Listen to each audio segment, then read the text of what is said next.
crescendo na graça, no conhecimento, aproveitando enquanto podemos, enquanto é possível, né?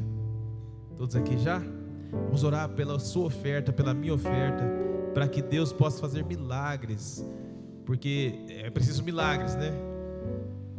Só com a nossa força, só com o pouco que nós contribuímos, com o pouco que nós cooperamos, com o pouco que temos, não é possível. Mas quando Deus põe a mão e abençoa, as coisas acontecem. Então que Deus possa abençoar a sua e a minha oferta nesta manhã, e abençoar a sua casa também, o seu trabalho, de onde você tira os proventos, no que diz respeito a salários, né?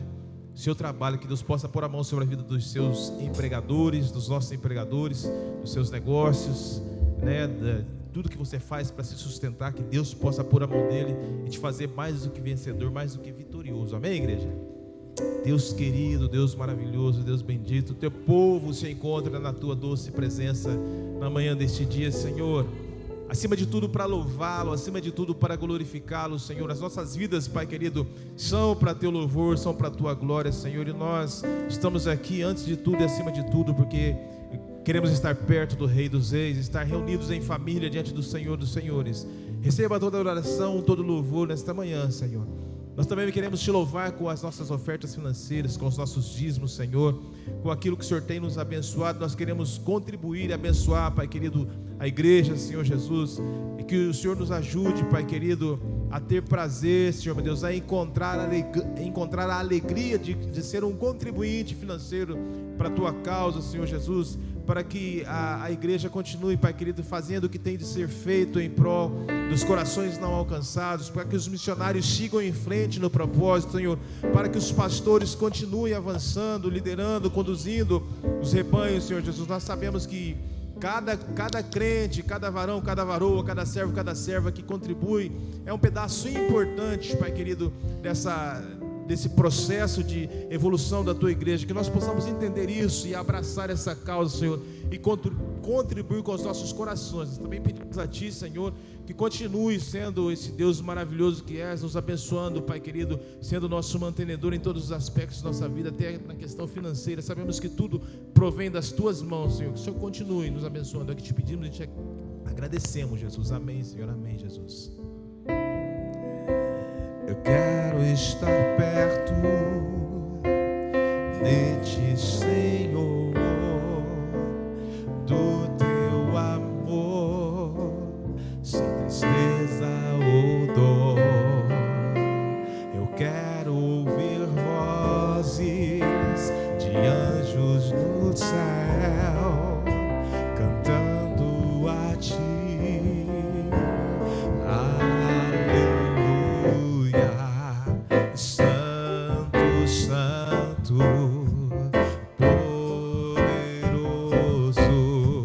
Grande eu sou.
incomparável, amém, igreja? E é bom louvá-lo, amém, igreja? Obrigado, Jesus, por nos dar a oportunidade de reunir aqui na igreja, na tua presença, Senhor. Nós já vivemos, né, o nosso cristianismo na nossa casa, no nosso trabalho, às vezes até no trânsito, mas essa reunião em torno dele é importante, igreja. Estarmos reunidos em torno da presença do Senhor é importante. Falar com Deus, encontro calma na oração, encontro paz, orar a Deus faz bem pra alma, falar com Deus me satisfaz. falar com Deus, que privilégio abrir a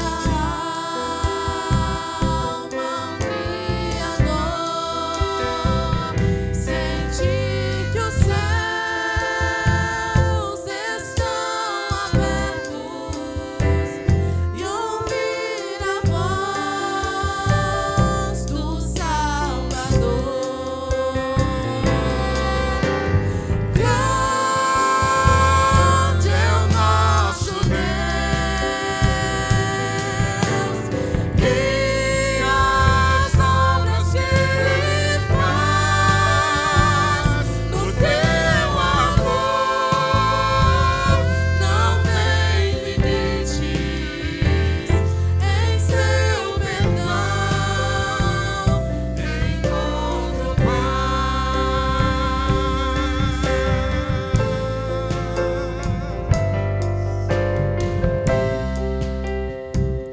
Falar com Deus é o que preciso, pois Ele é fonte de poder. Só nele a vida faz sentido, pois vida forças pra viver. Grande é o nosso Deus,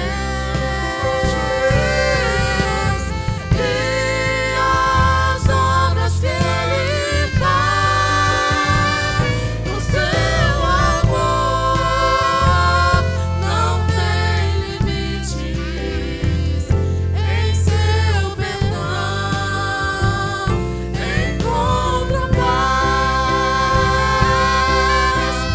Grande é o nosso Deus,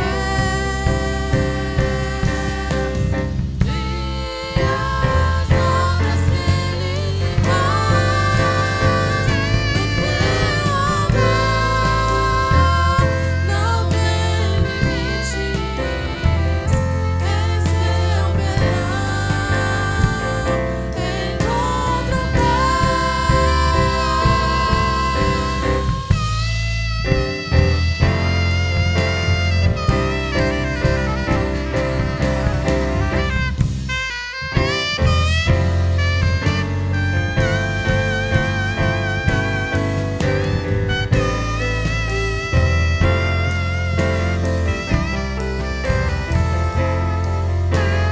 Louvar ele, igreja. Prepare-se para louvar o Rei dos Reis. Tu és grande e incomparável, Senhor. Aleluia. Grande é o nosso Deus, e as obras que Ele faz no seu amor não tem limites, em seu perdão encontro paz.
Amém, glória a Deus, louvado seja Deus. O pastor Eliezer está com a oportunidade de trazer a palavra nesta manhã.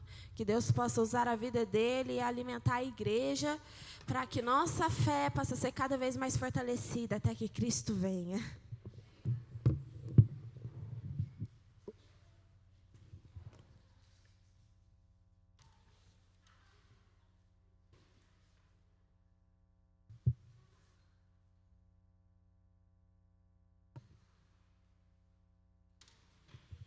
Paz do Senhor Jesus, aos irmãos e irmãs, um bom dia para todo mundo. Vamos abrir as nossas Bíblias na carta aos Gálatas, capítulo 2. Eu agradeceria se me trouxessem 2 copinhos d'água só, por favor, minha garganta não está muito boa. Carta aos Gálatas, capítulo 2, a gente vai ler do verso 1 até o verso 10. Eu estou lendo na NVT, ok? Se os irmãos puderem projetar essa versão, nova versão transformadora. Carta do apóstolo Paulo aos Gálatas, capítulo 2. Conforme eu já estou pregando para os irmãos aqui há um tempo, né, nessa carta. Gálatas, capítulo 2, do verso 1 até o verso 10. A palavra de Deus diz assim, 14 anos depois voltei a Jerusalém, dessa vez com Barnabé, e Tito também nos acompanhou. Fui para lá por causa de uma revelação. Reuni-me em particular com os líderes e compartilhei com eles as boas novas que tenho anunciado aos gentios.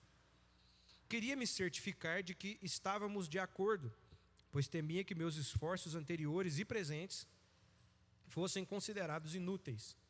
Mas eles me apoiaram e nem sequer exigiram que Tito, que me acompanhava, fosse circuncidado, embora fosse gentio. Essa questão foi levantada apenas por causa de alguns falsos irmãos que se infiltraram em nosso meio para nos espionar e nos tirar a liberdade que temos em Cristo Jesus. Sua intenção era nos escravizar, mas não cedemos a eles nem por um momento, a fim de preservar a verdade das boas novas para vocês. Quanto aos líderes, cuja reputação, a propósito, não fez diferença alguma para mim, pois Deus não age com favoritismo, nada tiveram a acrescentar àquilo que eu pregava. Ao contrário, viram que me havia sido confiada a responsabilidade de anunciar as boas novas aos gentios, assim como a Pedro tinha sido confiada a responsabilidade de anunciar as boas novas aos judeus. Pois o mesmo Deus que atuou por meio de Pedro como apóstolo aos judeus, também atuou por meu intermédio como apóstolo aos gentios.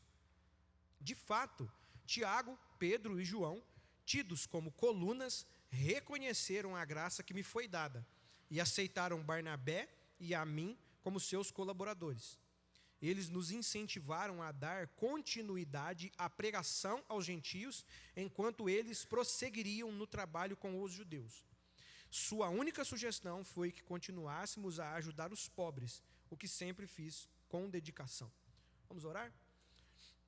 Senhor nosso Deus e Pai de nosso Senhor e Salvador Jesus Cristo, no poder do Espírito Santo, nós estamos reunidos diante do Senhor. E, meu Deus, permita que nós possamos continuar a explanar esta carta, meu Deus, a expor esta carta, e que em nome do Senhor Jesus, as nossas mentes e os nossos corações se abram para o poder do Evangelho e para a amplitude do Evangelho no mundo em que nós vivemos. Estende a tua mão e abençoa o teu povo, tem misericórdia de mim, tem misericórdia de todos nós, que nós possamos, meu Deus, em nome de Jesus, ter a nossa mente capturada pela tua palavra, e que em nome do Senhor Jesus a tua palavra continue a abrir todas as portas necessárias em nossa vida, para que possamos viver e pensar da maneira que o Evangelho nos ordena. Em nome de Jesus, amém e amém, Senhor.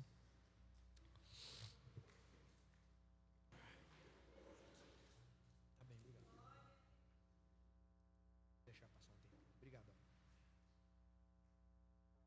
Irmãos, então, carta aos Gálatas, só fazendo uma breve recapitulação aqui. Não há uma cidade chamada Galácia, é uma região do Império Romano, diferente de Colossos, Coríntios, a Tessalônica, que eram cidades, a Galácia era uma região. E poderia haver 2 igrejas, poderiam haver 3 igrejas, mas havia uma determinada comunidade. Muito provavelmente a principal comunidade recebeu essa carta, copiou e enviou para as outras, porque o mesmo problema que estava acontecendo numa igreja estava acontecendo também nas outras. O apóstolo Paulo havia ido para lá, pregado o evangelho, os gálatas haviam crido, recebido o Espírito Santo e iniciado ali uma comunidade muito forte, muito significativa, né, nessa região que está mais perto da Macedônia do que de Roma, né? Só para mencionar geograficamente, para a gente se localizar, né, ficar acima um pouco da Grécia, daquele período. E tudo bem, a igreja está estabelecida, Paulo vai para outros lugares. Essa igreja foi estabelecida no contexto da primeira viagem missionária.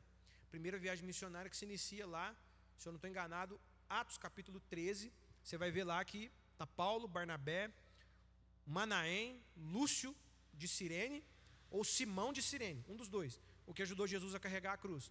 Eles estão ali orando em Antioquia da Psídia, e o Espírito Santo ordena que separem Paulo e Barnabé para uma missão.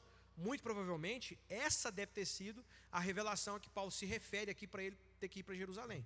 Mas há a possibilidade também que tenha sido uma outra revelação e não a mesma. E então eles iniciam a sua viagem missionária, e o final dessa primeira viagem missionária coincide com o concílio de Jerusalém, Atos capítulo 15, em que ali é chamada de a controvérsia aos gentios. Por quê? Os irmãos de Jerusalém, alguns irmãos de Jerusalém, Paulo vai mencionar esses irmãos aqui brevemente, eles não estão muito de acordo com que se pregue o evangelho de Jesus Cristo aos gentios, e os gentios continuem a viver na cultura gentílica, de que eles tinham que assumir alguns traços culturais dos judeus, como a circuncisão e a observância dos dias festivos, como Páscoa, tabernáculos, a festa das cabanas e tudo mais, né? Paulo menciona isso mais profundamente lá em Colossenses. Então, isso também começou a afetar a igreja aos Gálatas, e alguns irmãos estavam sendo convencidos por irmãos dentro da igreja. Alguns irmãos dentro da igreja, eles queriam agradar a determinados grupos judeus que eram muito influentes em todas as comunidades. Você pode perceber que nas viagens de Paulo, todo lugar que ele chega, quase todo lugar, predominantemente tem uma sinagoga. Ou seja, a diáspora judaica já era muito presente no mundo antigo. Não é à toa que o judaísmo era uma religião permitida naquele mundo, porque Roma sabia que tinha judeu espalhado para tudo quanto é canto. Então, Paulo sempre estava numa sinagoga, não é à toa. A cultura judaica se espalhou também pelo mundo helênico, né, o mundo da cultura grega. E Paulo fica sabendo disso, e ele fica maluco da vida, e escreve uma das cartas assim mais duras, mais impactantes, e mais, eu não vou dizer mais evangélica, não pode falar isso, né? Como é que eu vou medir a evangelicidade de uma carta? Não tem como medir isso, né? Mas uma das maiores defesas do evangelho, colocadas numa carta. Em Romanos, é a maior explicação e mais detalhada explicação do que é o evangelho, a necessidade do evangelho, a mecânica de como Deus salva. Ali, quando você compra um carro, se você 0 quilômetro, né, vai ter lá no porta-luvas dele, tem um manual do carro. Antigamente, o manual do carro era realmente o manual do carro e do mecânico. Você recebia um calhamaço, né, e lá estava, você quer trocar um pistão do carro. O proprietário nunca vai fazer um negócio desse, mas o mecânico chegava e pedia o manual do carro. Me dá o manual do carro, porque explica como é que faz isso. Então vinha tudo quanto é detalhe. Se você quiser desmontar o carro, eles falavam, primeiro você desaperta esse parafuso, depois esse. Então tem todo o manual. Romanos é isso. É um manual para você entender o evangelho. Agora, Gálatas não. Gálatas é um manual para você defender o evangelho de Jesus Cristo. E nessa explicação do apóstolo Paulo, nessa defesa do evangelho, ele vai citar aqui 2 ocasiões pessoais. Ele vai colocar a própria história dele aqui na carta, para mostrar para os Gálatas o quão errados eles estavam, perceba que Paulo não está assim, falando mais duramente com os judaizantes. Ele está falando mais duramente com os judaizados. Ele está falando com os irmãos gálatas, gentios, que ouviram o Evangelho, creram no Evangelho, foram abençoados, cheios do Espírito Santo, promessa de salvação, e agora eles começam a entrar por outro caminho, o outro Evangelho que nós já mencionamos, que é o Evangelho das obras aqui, conquistar o céu por intermédio do seu esforço ou do seu sacrifício. Então Paulo, ele vai deixar isso daqui bem claro, e ele vai contar para nós, na verdade, duas experiências que ele teve, uma em que ele está num contexto judaico, e na outra em que o apóstolo da circuncisão, Pedro, está no contexto gentílico, em Antioquia da Psídia. Essa segunda ocasião nós vamos deixar para a próxima oportunidade, mas nós vamos mencionar essa aqui, nós vamos estabelecer no capítulo 2, aqui dessa viagem que o apóstolo Paulo fez para Jerusalém. Muito provavelmente você vai encontrar detalhes, se o Hernandes Dias Lopes, o Augusto Nicodemos e o John Stott estiverem certos, é na ocasião de Atos capítulo 15. Depois você marca aí para você ler Atos capítulo 15, porque deu um problemão na igreja, né?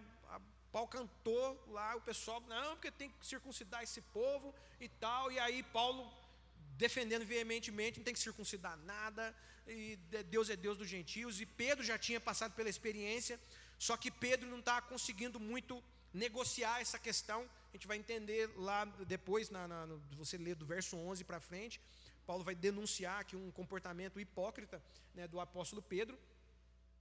E só os irmãos se lembrarem de Atos capítulo 10, Pedro tem a visão, e mesmo lá na casa de Cornélio, ordenado pelo Espírito Santo, o anjo vem, ordena Cornélio, fala com Pedro, e o Espírito Santo fala, olha, vai vir um pessoal aí, eu enviei essa gente, vai com eles, ok? Fui eu que enviei esse pessoal.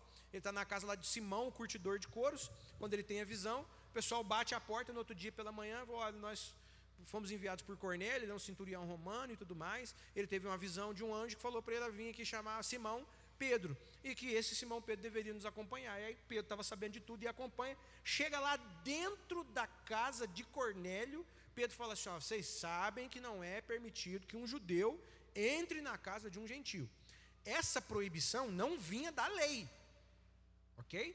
Essa proibição, portanto, não vinha de Deus. Essa proibição vinha do próprio povo judeu, das tradições judaicas, dos mestres, dos rabinos, que queriam manter a pureza do povo judeu.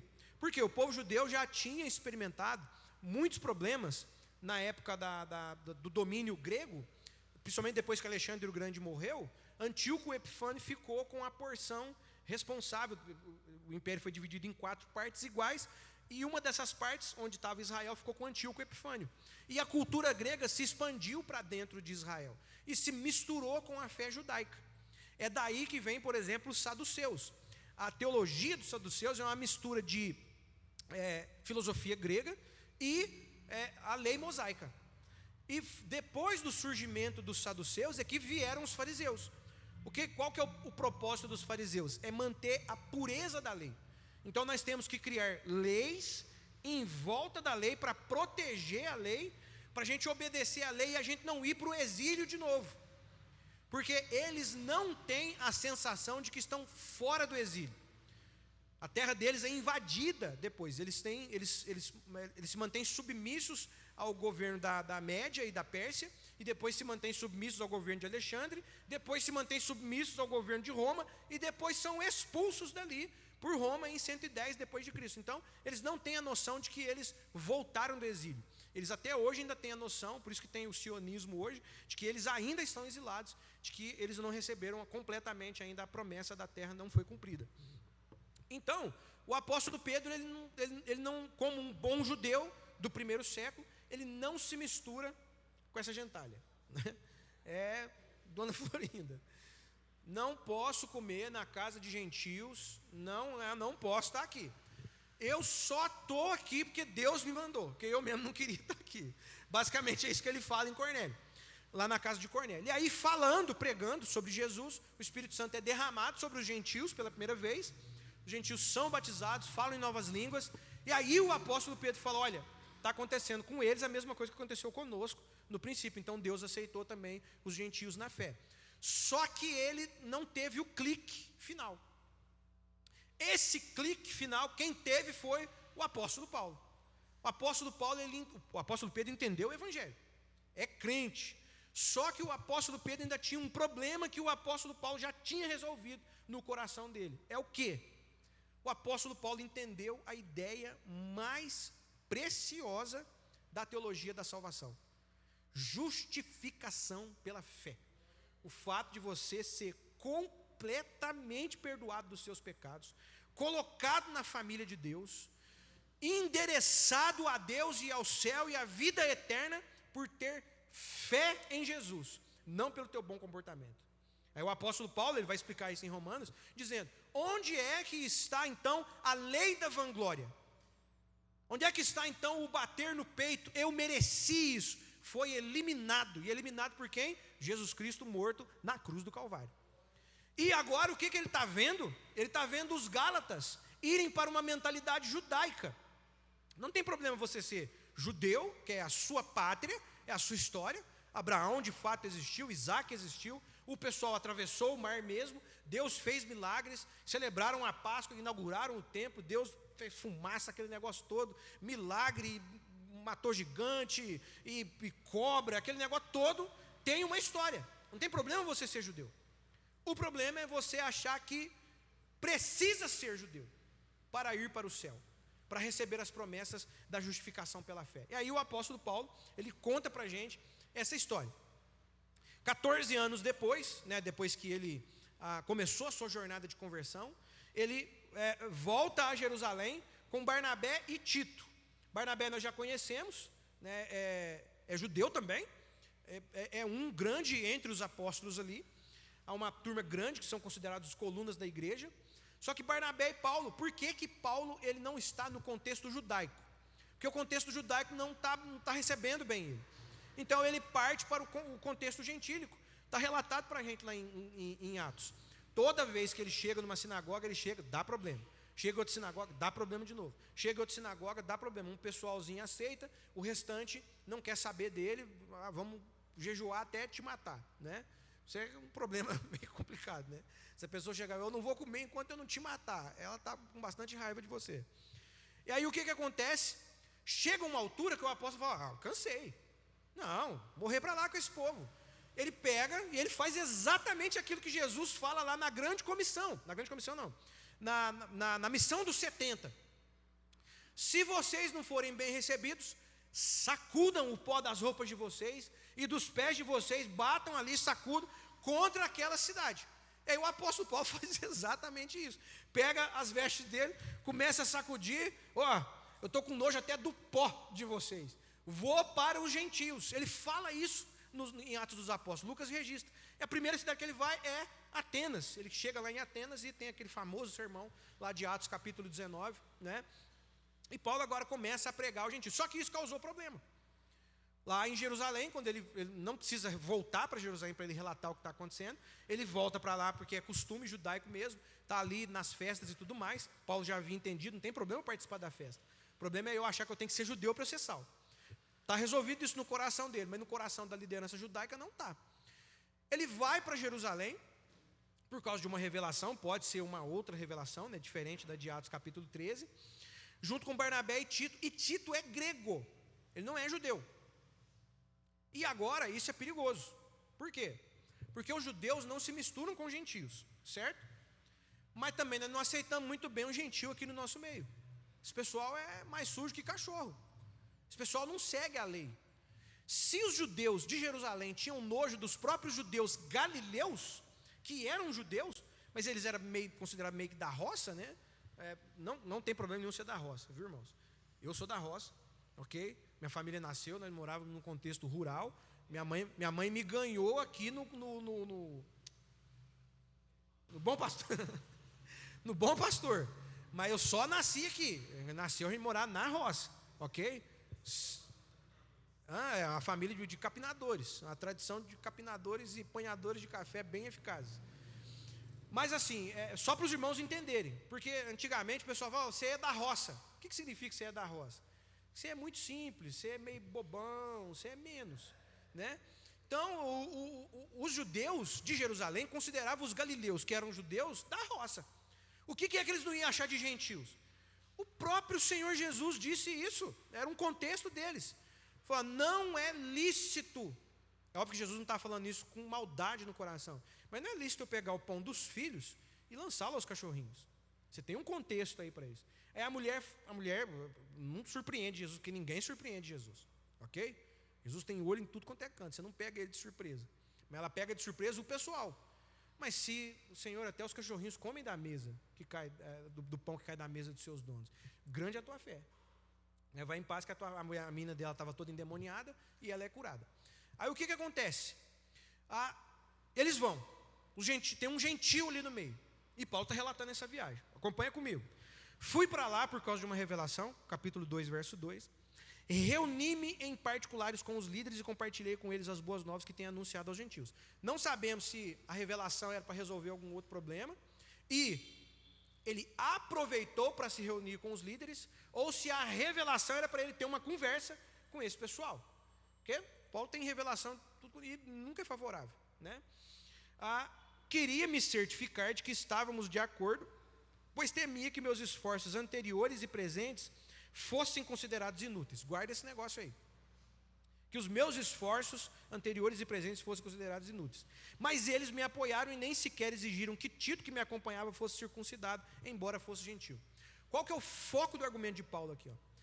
Esse pessoal que está aí no meio de vocês, esses falsos irmãos, que estão dizendo que vocês precisam se circuncidar, eles não querem o bem de vocês, eles querem agradar os judeus. Eles querem cair na boa fama dos judeus, porque eles mesmos não vão se circuncidar, né? Então eles querem agradar o pessoal que é judeu. Eu não quero agradar ninguém, eu quero agradar a Deus. Nem que para isso eu tenho que desagradar vocês. Aí o que é que o apóstolo está dizendo? Eu estive lá em Jerusalém, eu estive com a liderança da igreja judaica, gente maior do que esses judeus, que alguns falsos irmãos estão querendo agradar, obrigando vocês a se circuncidarem. Eu estive lá com a liderança judaica. Eu falei com Pedro, eu falei com João e eu falei com Tiago. Tiago não é um dos apóstolos. Um dos apóstolos já havia morrido e o outro Tiago, o menor, já tinha partido para outros cantos, pelo menos de acordo com o que os pais da igreja relatam para a gente ali no século II. Quem é esse Tiago? Irmão de Jesus. Nós não sabemos se era o irmão mais velho, né, que Jesus tinha, o que vinha depois dele, né, filho de José e Maria mesmo. Católico odeia, a gente fala isso, né? Mas a gente acredita, ele era irmão do Senhor mesmo. E Tiago tinha se tornado um dos apóstolos. Por quê? Porque ele viu Jesus, Paulo relata isso, que ele viu Jesus. Nós não sabemos se Jesus chamou ele para o apostolado, mas ele está ali com Pedro e João, né, que Pedro e João ninguém nega, né? São os dois grandes, e estão ali tomando decisões, liderando a igreja. Ele fala no concílio, lá em Atos capítulo 15, ele defende o evangelho aos gentios. Irmãos, nós não podemos exigir que os gentios sejam como nós.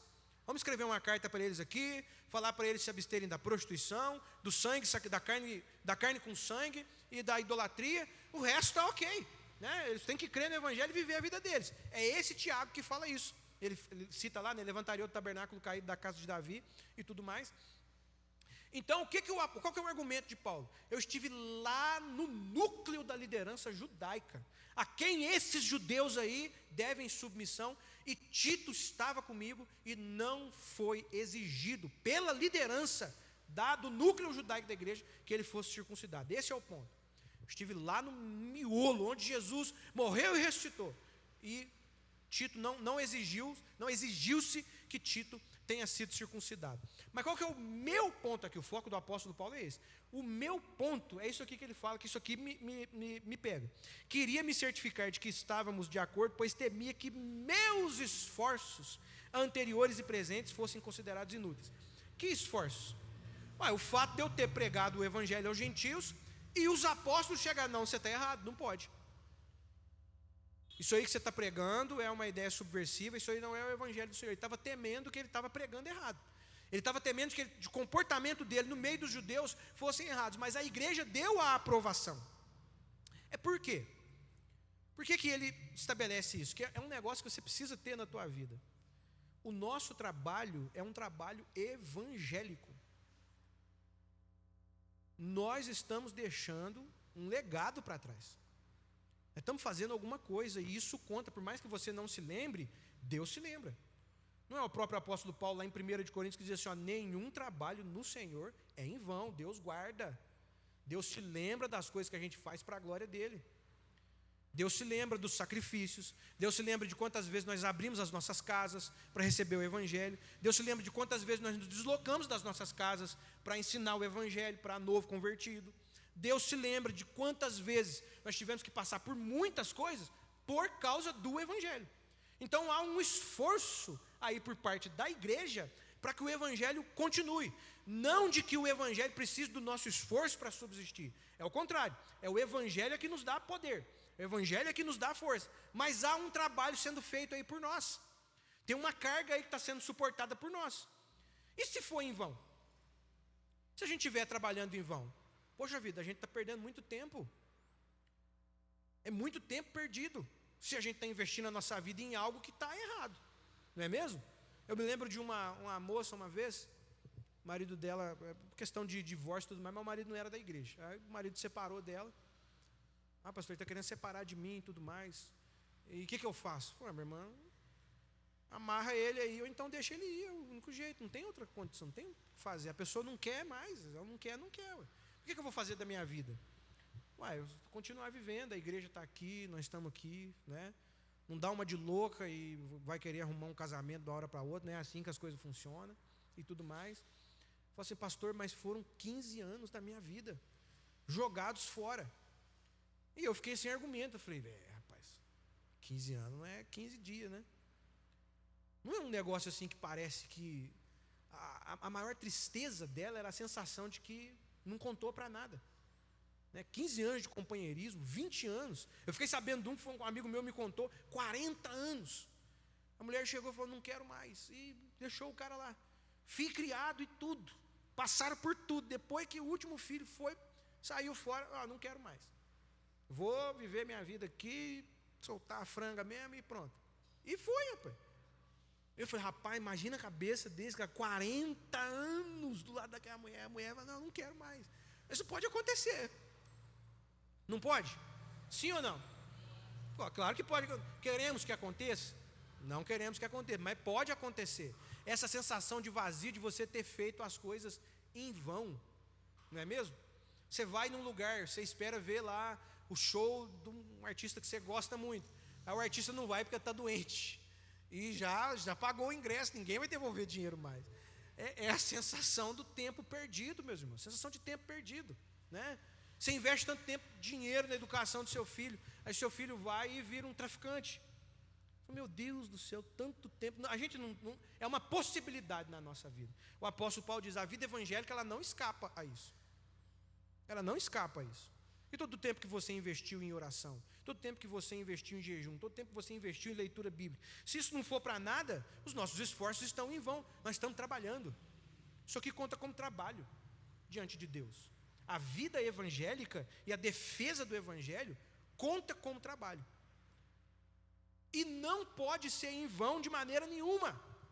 Porque esse assim, pastor, qual que é a coisa que mais te assombra? Eu coloco diante, eu tenho segurança de que esse assombro não é nada, mas ainda assim eu estou me livrando dele aos poucos, né? A minha mulher qualquer coisa que você filmagem debaixo da água, ela fica apavorada. Ela acha que vai surgir um monstro lá das profundezas e vai acabar com todo mundo. Botei um filme lá para assistir lá, o filme era só no oceano. Não quero assistir esse filme não, né? Ela tem esse problema aí. Antigamente eu tinha com um lugar assim, escuro, demais na conta. Não é uma lâmpada, é sem luz. Não tem nem luz da lua. Eu tinha pavor com esse negócio. Não entro. Acho que eu vou entrar em lugar escuro. Se tiver uma faca bem assim apontada para mim, para eu pegar no meu olho. Mas esse aqui é o problema de você ler. Eu li João Calvino. João Calvino falou sobre um tipo de pessoa chamado o réprobo. Você conhece o réprobo? Você sabe quem é o réprobo? O réprobo, porque João Calvino ele fala da predestinação, né? De que Deus, Ele te elegeu lá eternamente, Ele te escolheu para a salvação e você não perde a salvação mais.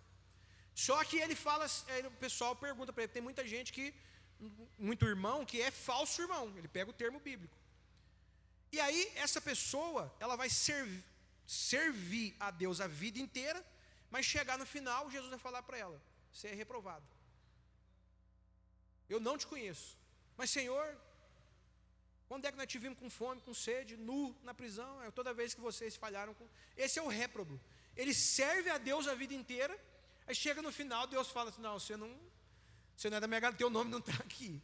Aí depois que eu li isso, eu falei, rapaz, mas que maldição esse João Calvino.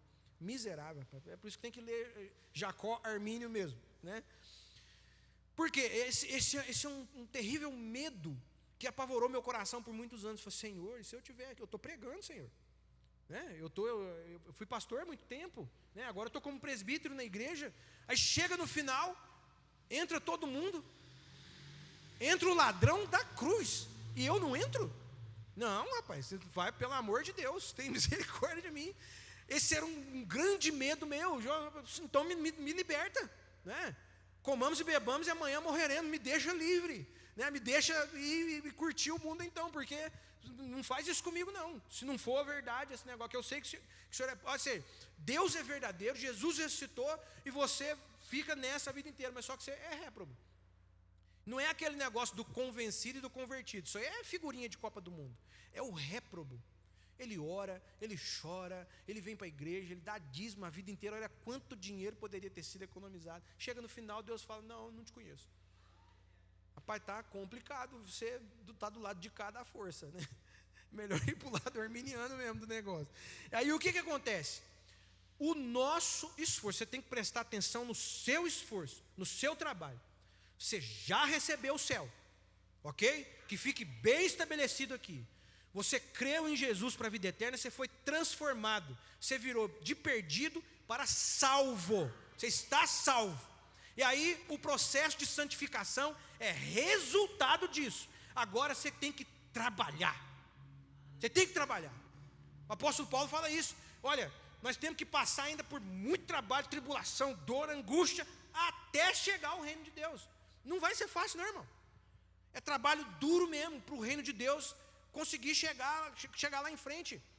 Custa mesmo o nosso sangue, custa o nosso tempo, custa o nosso suor. Por isso que o apóstolo Paulo está querendo se certificar. Rapaz, meu trabalho é em vão agora? Não, de jeito nenhum, vou lá resolver esse negócio com eles. Porque o barulho dos falsos irmãos estava tão grande que o apóstolo Paulo sentiu a necessidade de falar, e se esse negócio estiver saindo lá de Jerusalém? Se os apóstolos que estiveram com o Senhor durante todo esse período estiverem pregando isso, eu vou lá na fonte. E ele se certificou, nós não estamos pregando isso daí não. Tanto é que deixa o Tito aí, não precisa nem circuncidar o rapaz, né? Eu disse aqui no sermão passado, né? Se eu fosse Tito e o pessoal pedisse para eu me circuncidar, mas pode vir uns 20, acabou, porque ninguém vai botar a mão em mim não. Porque circuncisão não tem anestesia, né? Você corta ali um pedaço da pele da coisa que Deus te deu, né? E você tem e depois não tem álcool, não tem água oxigenada, não tem nem gases, não tem nem algodão. Você tem que aguentar a dor e a febre até o negócio passar. Eu tenho que passar por isso para chegar no céu? Não, sai fora, né?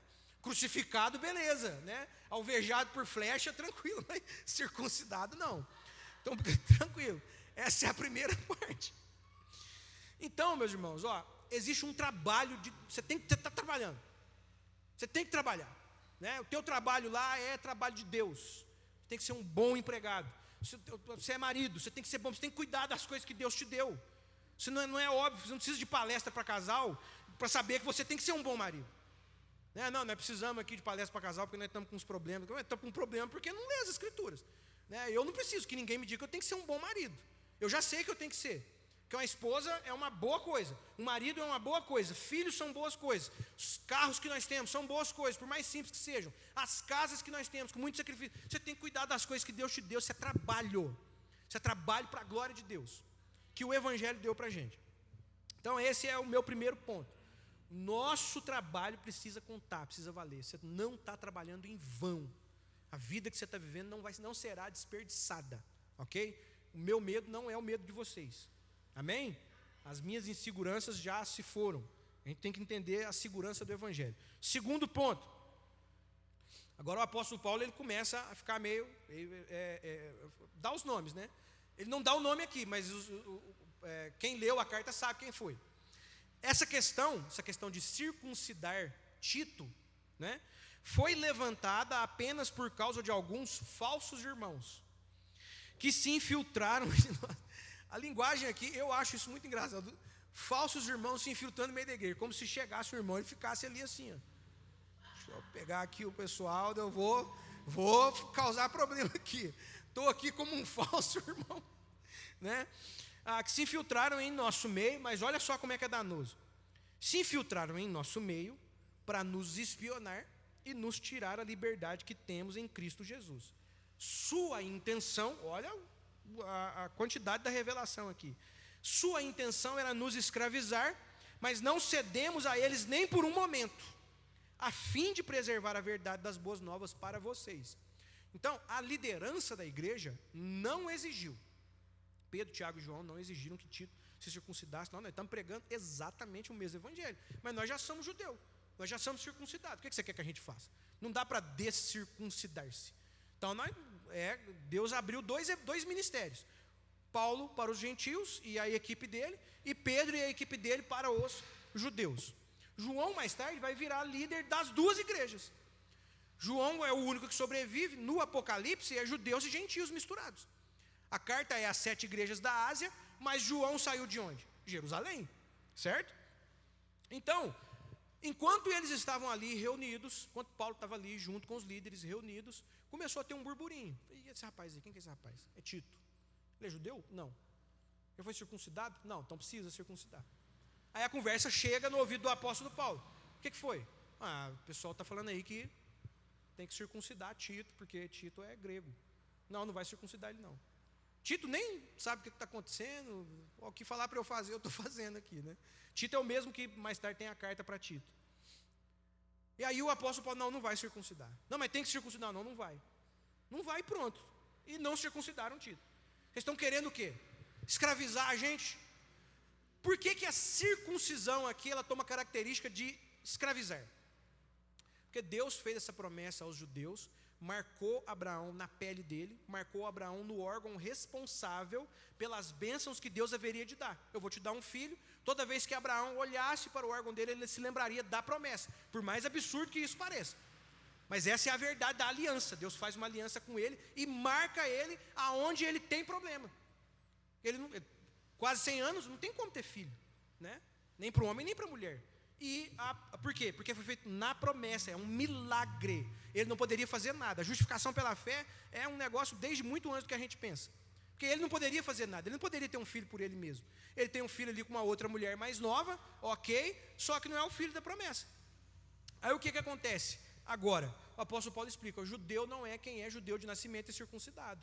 Judeu é porque ele entendeu o Antigo Testamento, é aquele que foi circuncidado no coração pelo poder do Espírito Santo. Então não adianta nada circuncidar Tito. Nenhuma das duas coisas contam diante de Deus. Eu sou incircunciso, eu sirvo a Deus. Isso aí não conta. Eu sou circuncidado e eu sirvo a Deus. Também não conta. O que conta? Conta a morte do Filho de Deus lá na cruz. É isso que conta. Porque o Evangelho não se resume àquilo que você faz, ou aquilo que você deixa de fazer. O fato de você ser gentil. Não, eu posso servir a Deus sem ser judeu. Uma grande coisa. Você só pode servir a Deus porque Deus deixa e porque Deus quer. Porque Deus abriu a tua mente e Deus enviou o Filho dele para morrer por você.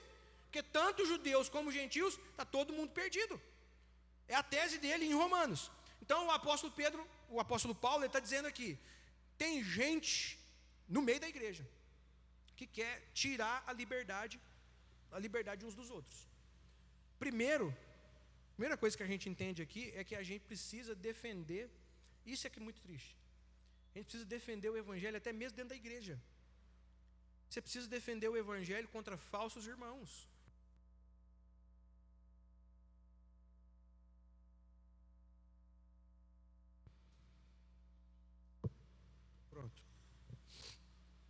Prometo que está indo aqui, irmãos.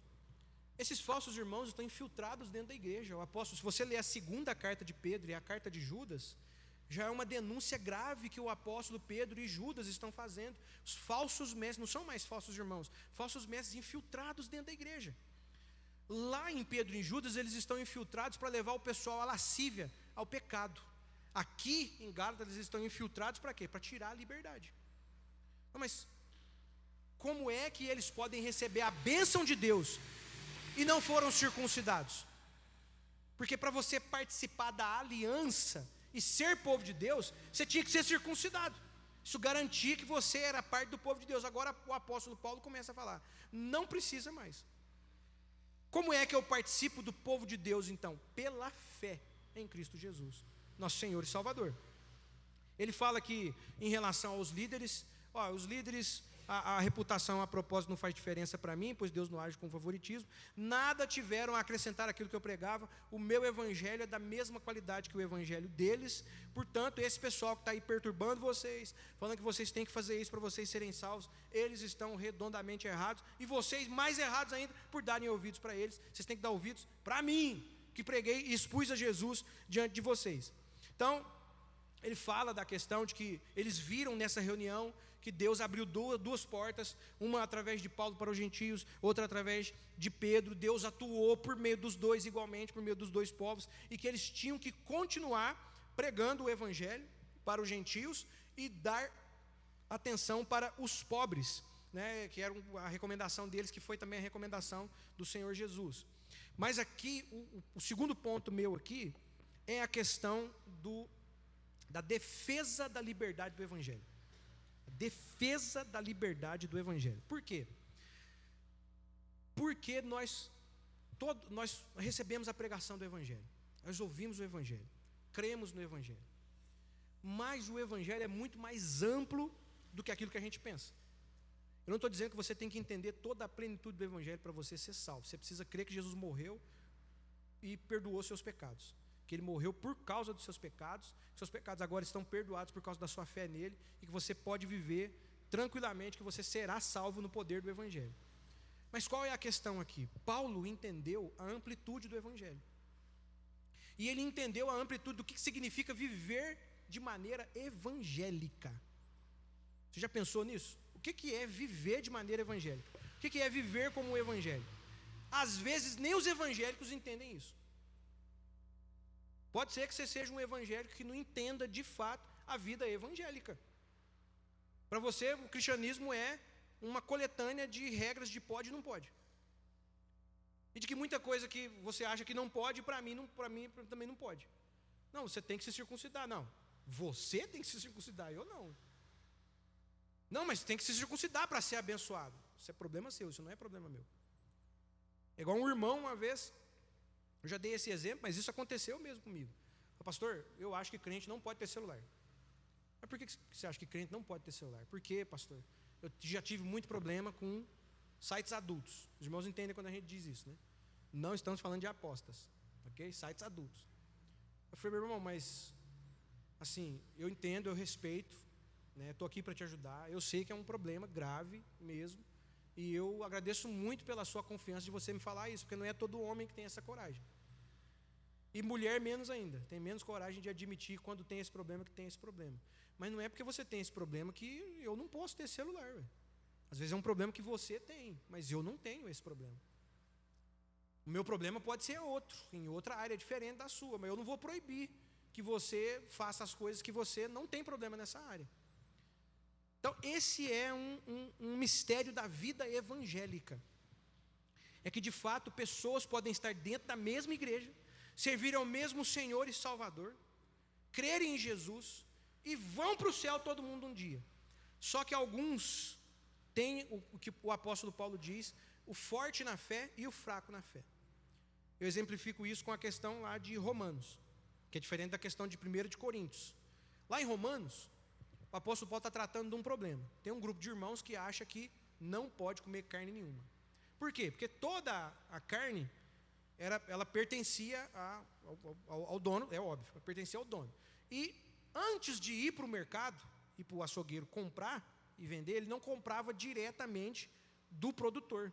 ele comprava do sacerdote, porque tudo pertencia aos deuses, então nós vamos sacrificar os deuses para a gente poder comer. E também não tinha lá muito gado, essas coisas assim, não.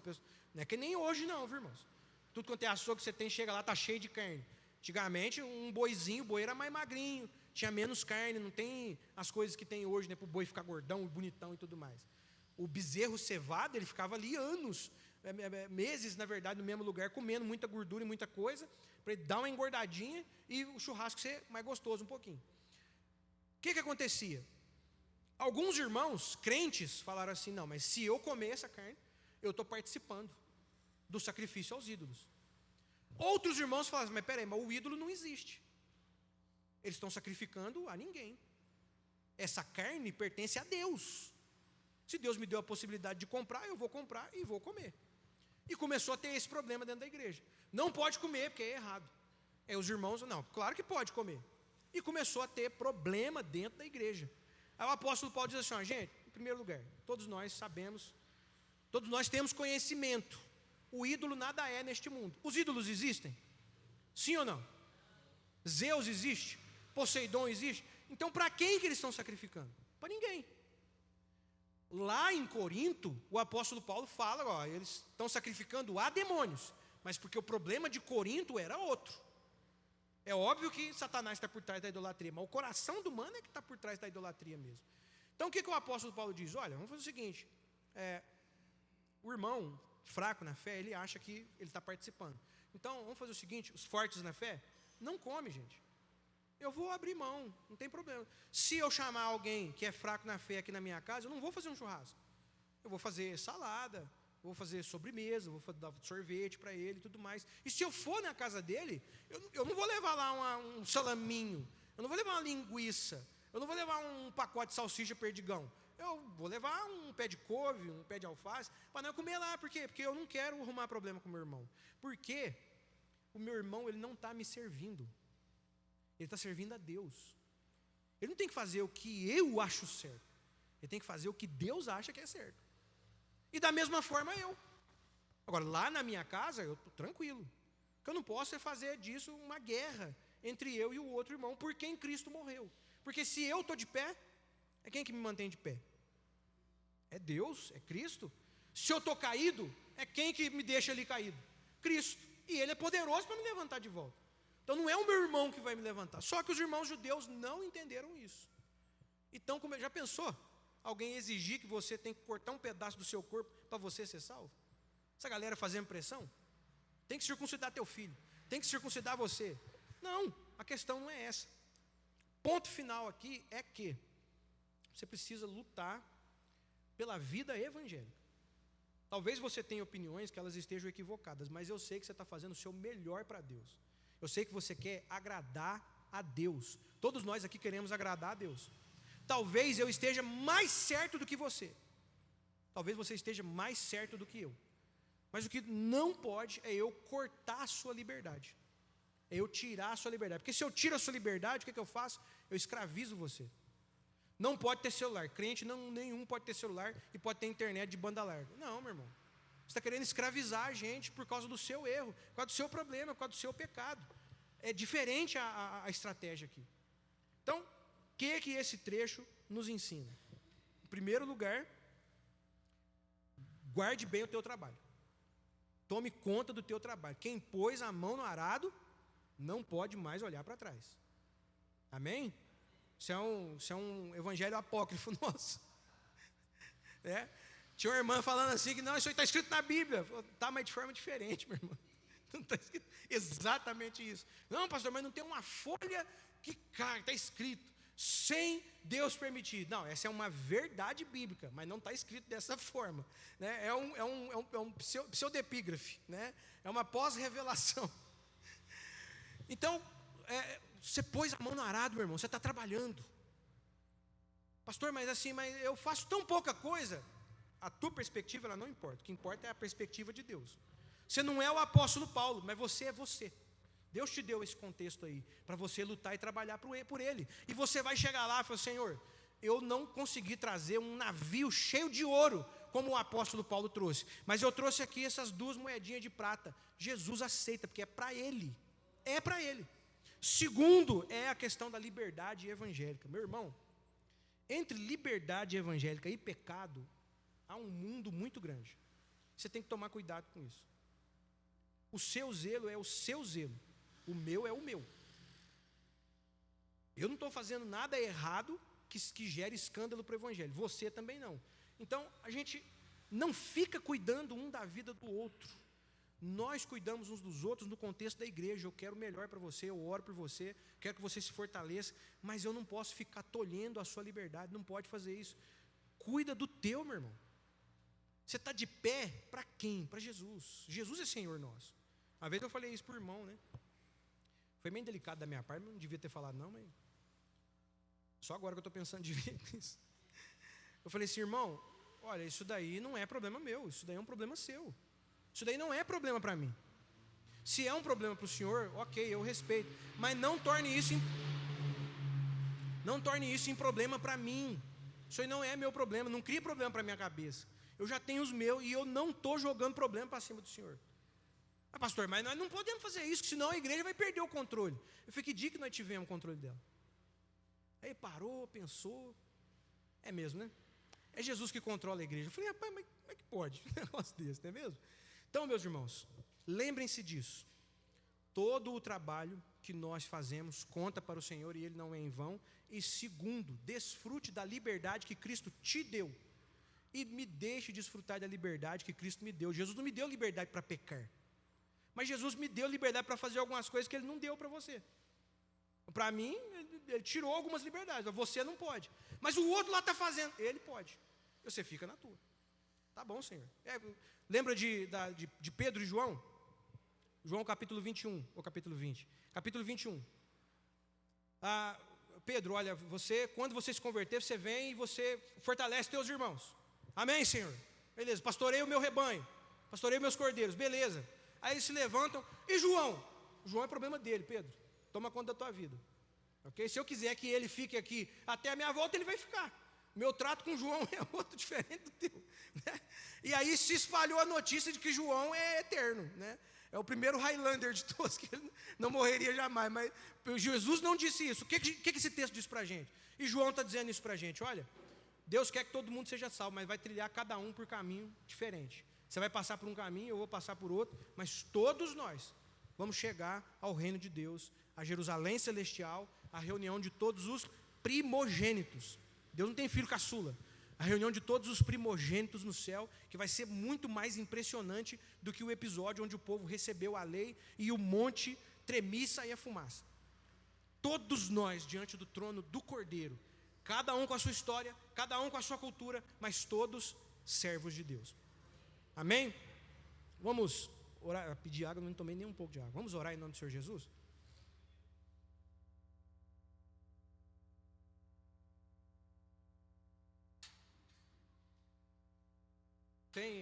Pediu oração? Alguém pediu oração? Eu peço que os irmãos orem por de novo, né, eu já pedi várias vezes, pelo Wesley. Ele é gerente lá na Cistel, já está afastado, já tem uns 6 meses. Está fazendo um tratamento lá na medula, né? E está esperando receber o transplante. Não é uma coisa fácil, né? Porque disponibilidade tem, todo mundo está afim aí, tem um monte de gente afim de doar medula. O problema é achar a compatibilidade. Isso é que angustia. Então orem por ele, em nome do Senhor Jesus. É casado, tem 2 filhos pequenos, né? Eu fico me colocando na posição dele de vez em quando. Eu falo, rapaz do céu, você com 2 filhos pequenos passando um negócio desse, isso aí é de desmembrar qualquer pessoa. Então orem por ele, em nome do Senhor Jesus. E orem também por um outro amigo meu chamado Marcos, né? Ele trabalhava lá na Cistel. A gente perdeu o contato, consegui ver ele na festa de aniversário de um colega nosso em comum, lá da Cistel. Mas orem por ele, né? Eu comecei a evangelizar, trabalhar junto com ele. Perdi o contato com ele, mas o Senhor está me cobrando para poder ir atrás dele. Rapazinho muito bom, tem um coração enorme, né? E precisa ouvir o Evangelho, né? Mais algum pedido?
Qual que é o nome dela?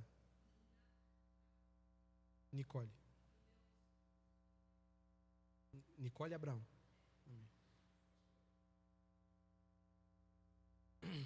Uhum.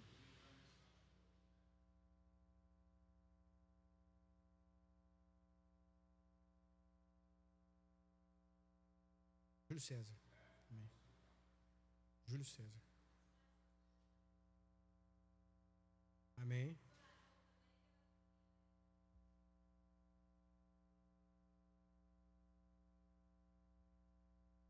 Amém. Vamos orar. Mais alguém? Vamos dobrar os nossos joelhos, então? Lembrar das luzes dos nossos irmãos e colocar tudo isso diante de Deus. Senhor nosso Deus e nosso Pai, em nome de Jesus. Meu Deus, nós agradecemos ao Senhor pela Tua palavra, agradecemos ao Senhor, meu Deus, pelo poder do Evangelho e pedimos ao Senhor, meu Deus, graça e misericórdia, para que possamos, meu Deus, continuar trabalhando, para que continuemos a viver vidas evangélicas, centradas no Evangelho.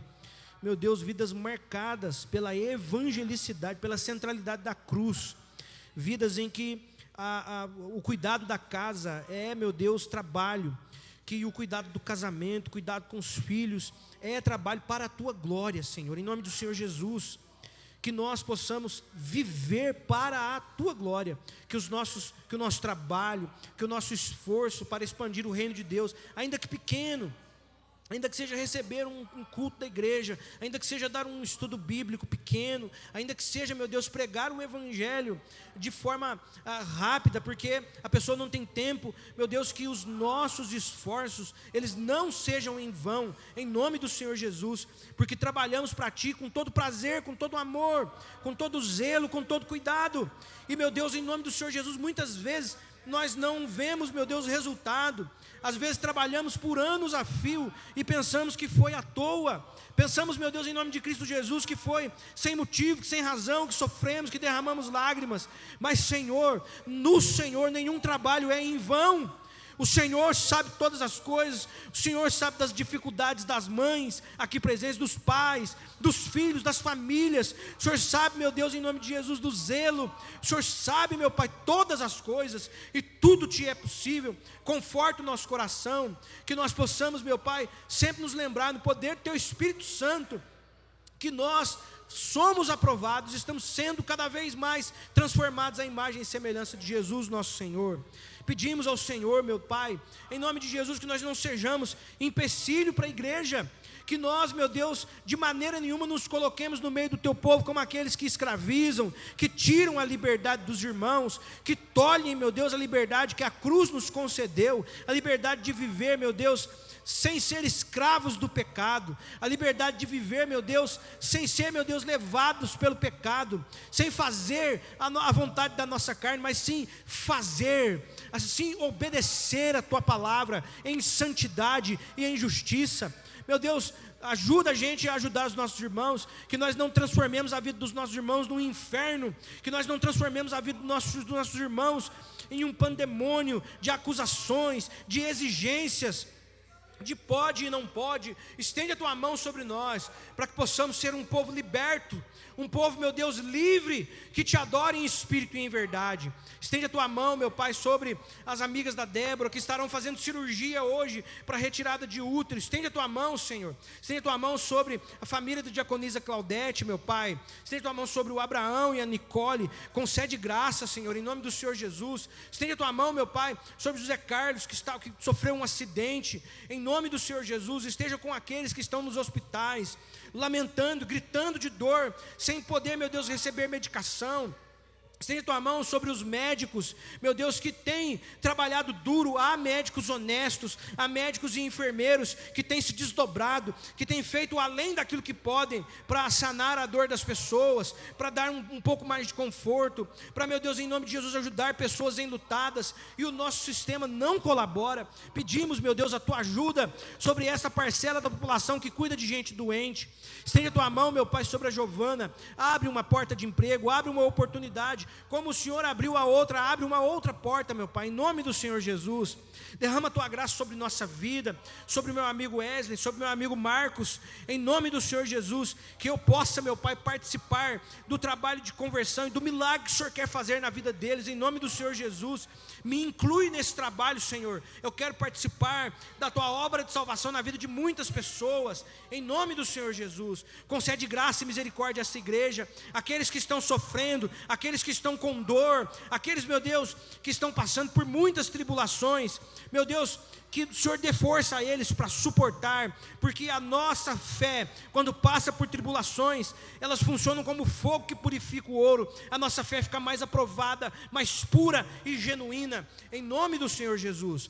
Abençoa, meu Pai, o nosso sábado, em nome do Senhor Jesus. Nos dá um descanso. Mostra, meu Pai, através desse dia, como será o descanso eterno, o sábado da vida eterna, o sábado eterno que receberemos quando nos encontrarmos com o Senhor nos ares, naquele grande dia que a nossa alma espera, deseja e anseia. Em nome do Senhor Jesus te pedimos e nos regozijamos em teu nome, hoje e para todo sempre. Amém e amém, Senhor Jesus. Vou dar a bênção apostólica aqui, depois o pastor e os irmãos, os líderes que desejarem dar um recado, podem dar seus recados em nome do Senhor Jesus, amém? Que a graça de nosso Senhor e Salvador Jesus Cristo, o grande amor de Deus, o nosso Pai, a unção e a consolação do Espírito Santo permaneça com todos, hoje e sempre. Deus abençoe a todos em nome do Senhor Jesus. Pastor.